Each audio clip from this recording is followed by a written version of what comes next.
Imagine you get your dream job as VP of sales and then you lose it. Let's talk about ways to avoid that outcome on this episode of Closing Time.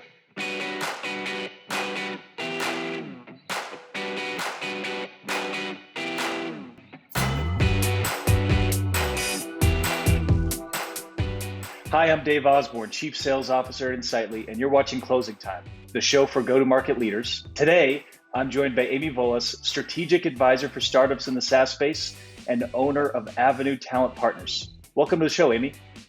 Thank you, Dave. I'm tickled to be here. It's good to be back. Thank you for having me. Awesome. Well, Amy, I'm excited for our conversation today. So if you want to be a VP of sales, and if that's your dream, this is the episode for you, right? Absolutely. We're going to break it all the way down. All right, well, let's jump right into it. So if you're looking for that type of role, head of sales, VP of sales, you got to have a top-notch resume, right? And you got to have a strong LinkedIn profile, I would assume. What are some of the other vital elements of the resume, LinkedIn profile game? I think it's about understanding what those two things do for you before we even dig into what to do with them. So it's like a footprint, digitally speaking, or your resume is a leave behind, digitally or otherwise. This is merely an invitation for a conversation and you want to stand out. And so when everybody else is zigging with, I am a revenue leader that has done X and I help companies do this, everybody says the same thing and it's riddled with jargon and it is a snooze fest. And what people need to realize is if somebody is looking at you for potential employment, they're spending less than 10 seconds looking at what you're giving them. If you look like everybody else, my eyes glaze over. So, this is where storytelling really becomes front and center as a superpower. Sprinkle me with a little bit that leaves me wanting more. So, think of yourself like a Super Bowl commercial. And what I mean by this is, you don't have to tell me every single thing that you did, and you don't have to take it all the way back to when Dave was in the womb and he came out. This is what happened. And then he went to kindergarten and then he went to high school. And then, no. Nobody needs to know that. But you know what I'm really especially interested in is your growth story. And so if you tell me that, you went from being an individual contributor to being a chief sales officer inside of 4 years, I'm really turned on by that. You had to do a lot of things to get there. That's going to automatically mean I want to know more. How did you do it? Why did you do that? So sprinkle me with some of these statements. So what I mean by the Super Bowl commercial is think about the Super Bowl. You have a very short amount of time to pack a very big punch. What did you do? Who did you do it with? Why did you do it? What were the lessons that you learned? What were the outcomes? And put numbers to it. And so what? Why does it matter? Not to you, but to somebody else. And if you can have one or one and a half, two power statements to each thing, that's now you weaving the fabric for what you put externally on your resume or on that LinkedIn profile and back it out from there. Because now you're specific, you're precise, you're not using jargon, you're telling your own story. And that's magnetic. That's the story of you, not trying to talk about you in the same way that everybody else does.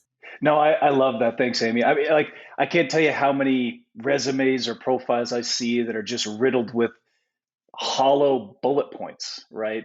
But I think you're exactly right. The ones that can weave it or tell a story, right, is so much more compelling.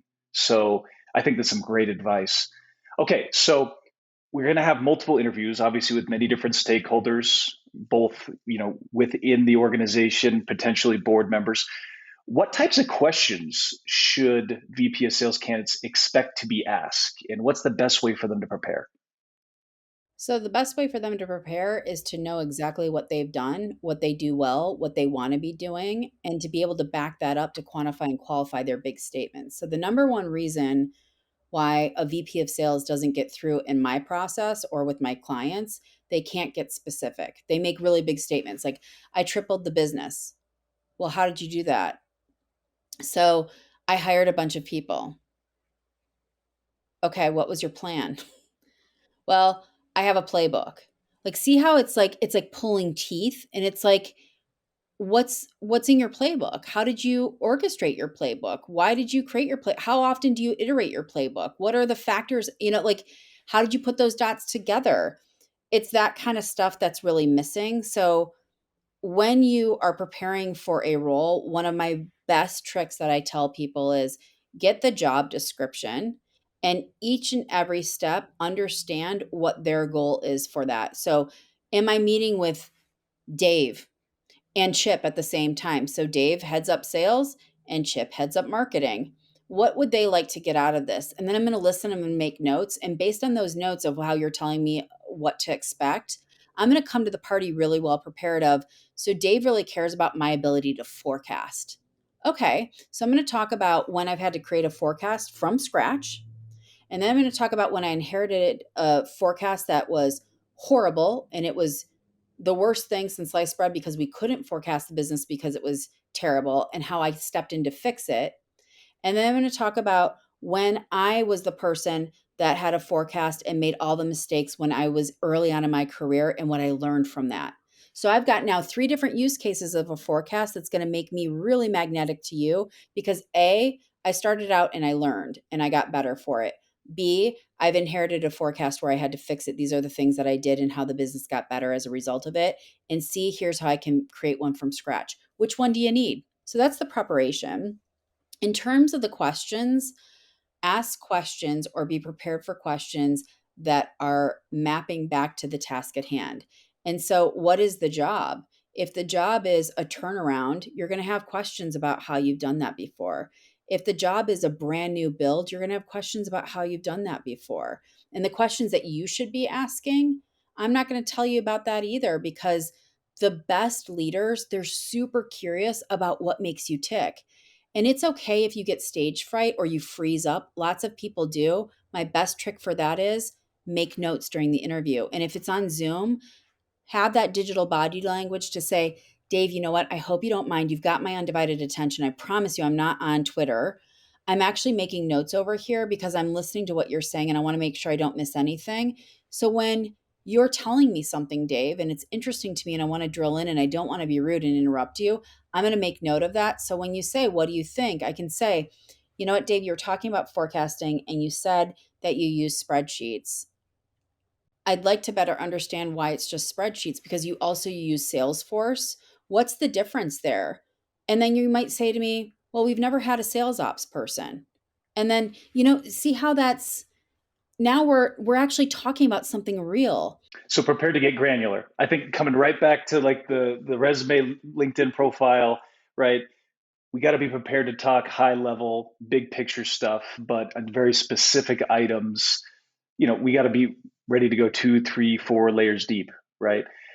And I think another thing to consider here is like interviewing in a way it's kind of like dating, right? Like we're trying to see if I'm a good fit for you and you're a good fit for me. And so I think that's another thing that maybe if you get nervous, you have to kind of imagine is you got to understand that as a VP of sales, you're going to be getting in the trenches with that other person every single day going forward for a lot of hours a week, right? For hopefully months and years on end. So, got to make sure that you're comfortable with what you're getting into and the people that you're doing it with. So, I think that's great. So, let's say everything went well, you got the job, right? Congratulations, awesome. Now the work begins. So, what should the first 90 days look like in chair as the VP of sales? So it's a book that we give to every VP of sales that we place. It's called The First 90 Days. Read that book. There we go. There we go. That good little Yeah, plug. I I like mean, that. I didn't write the book, but it's a really great book to read. But that first 90 days, the first 30, in my opinion, is all about listening, really entrenching yourself into the business of how do we do business? What are our rules of engagement? Cross functionally around the organization. Well, what does Chip do in marketing? And what does our customer success team do? And what does our product team do? And what does our procurement team do? And what does our accounting team do? And what does sales operations do? And and maybe you have some of these functions and maybe you don't, but it's really understanding all of that. And also, what is my team doing? Do I have the right people doing the right work in the right roles? Do I need to potentially reshuffle that. I don't know if I don't find out. And also, who's my customer? Can I actually talk about my product? Can I demo it if I have to? If I can't do that, how in the world can I be a good ambassador for my team? And if you don't understand the customer, why did they buy from us? Why do they stay from us? Are there common themes and patterns around who's getting the biggest bang for their buck from us? Is it market driven? Is it geography driven? Is it some sort of, segment that we need to think about? You don't know unless you find out. And if you rely on your assumptions, you're going to leave a lot of opportunity behind and make some really big mistakes that are really hard to walk back. If you come in super strong of, in the first 2 weeks, I'm going to grin everybody and think I have all the answers. The news is you don't have all the answers. And so if you come in and 3 weeks later, you just force feed your playbook, because this is how I've always done it and this is what we do, you're going to have some huge misses. You're going to turn a lot of people off and you're going to make life a lot harder for you. And chances are you're probably going to be that statistic that churns within 16 to 24 months as a sales leader. It's great advice. I think coming in with the listening philosophy is really key, right? I mean, coming back to our earlier comments, as a sales leader, you got to be building relationships cross functioning, right? So as you meet with different individuals, get to know them, hopefully start to build that trust and confidence, and then getting that lay of the land, right? Like what's going well?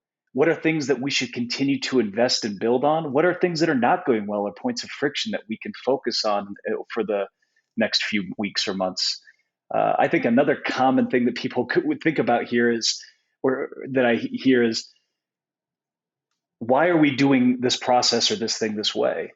And when someone says, well, we've always done it this way, that should be a huge red flag, right? Because in some ways, what got us here isn't going to be what gets us to where we need to go. So kind of be open to reevaluating so many different things. So we've heard what to do, right? Curious what not to do, right? What are some typical pitfalls that new leaders make on the first 6 months on the job? They only focus on their agenda. So we talked a little bit about that, where it's like, here's my playbook and I'm just going to force feed it in. They don't spend time with any of the other executives on the team. And then they're creating a silo effect, right? So what doesn't work is sales against the world. That's just not good. They don't spend any time understanding the buyer journey, and they just rely upon what the sales team is telling them, and that's not the way to do this. Because here's the thing, if you own the whole go to market strategy, how in the world are you going to be able to be an advocate for the buyer journey with the product team, with the marketing team, with the CS team, with anybody else for that matter? So I look at it as the pieces of the puzzle. So it goes back to what we're talking about with that listening piece. And the one thing, just to go back to what we talked about, that's super actionable. I love that you brought up our friend Marshall Goldsmith that wrote a lovely book about what got you here won't get you there. Totally true. But a great thing to do as a leader that helps you understand what to do and what not to do is to do a time study walking through the door for yourself and for the entire team. Where are people spending their time? Because what our perception is not necessarily reality, especially when you're spending one-on-one time with the team. Any leader that walks through the door, it is natural human, just like it's part of being a human to be scared. This leader's coming through. Is my job okay? Are they going to change everything? Is my life going to get harder? Is this person a total jerk? Are they going to be a micromanaging maniac? Like what am I getting into here? They're afraid of you. Whether they say it or not, they are. And when people are afraid, they don't open up like a blossoming flower to you. They're only going to tell you what they think you want to hear that makes them look good. And so trust is one of those things that's earned over time. Just because you had a good one-on-one and it felt good doesn't mean that you've earned that trust or that respect or that they're telling you all of the things. It's why I like a time study. So now that you actually have some data to do something with. So one of the things not to do is to assume that what you're hearing, that you should take it for face value. You should not. And you should actually show up to those one-on-ones, especially with your team, with a notebook and make notes and look for the common themes week over week. So, Dave, last week, you told me that you're really struggling with this deal. This week, we haven't talked about that deal at all. And now we're talking about this other thing over here. What happened with that deal? Now, Dave, you feel like I'm hearing you and we're cooking with gas, and that big thing from last week isn't that big of a deal at all. And now I'm learning that Dave actually is a total normal salesperson that gets wigged out at the 11th hour, that thinks that they're not going to close anything and it actually closes, but they have that weird superstition part. Okay, I know this about Dave, and I can actually be there for Dave in that moment to talk Dave off of the ledge because of that. Got it. See how I'm not assuming, I'm actually using that data. That's great. Those are great call outs. And especially with, building that trust relationships, right? It takes a while to dig in and start to establish those, that level of trust and confidence. So I think great counsel. I think as a VP of sales, you're coming in trying to get your understanding of lay of the land, trying to get to know your people. But I think having empathy with the person at the other end of that desk or the other end of that phone is in the exact same place. So we got to work together to hopefully find that common ground. Amy, really grateful to have you on the show today. Thank you so much for having me. I hope this was helpful for anybody that joined us. Remember, if you like this video, subscribe to the channel, tick the bell for notifications so you don't miss an episode. We'll see you next time on Closing Time.